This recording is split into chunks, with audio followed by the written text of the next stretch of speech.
ക്ഷമിക്കാൻ പഠിക്കേണമെൻ കൂട്ടുകാരാ, പൊറുത്താൽ വരുന്നത് സന്തോഷധാര.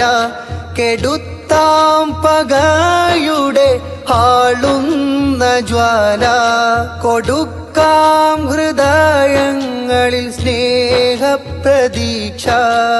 വാക്കിനെ വാക്കാൽ തടുക്കാതെ ആയുധം ചീറ്റുന്ന ഭീരുക്കളാവാതെ നാം.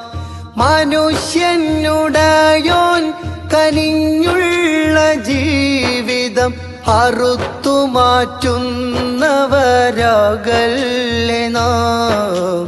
മനുഷ്യരാകാം വേണ്ട വേണ്ട ചുടുചോ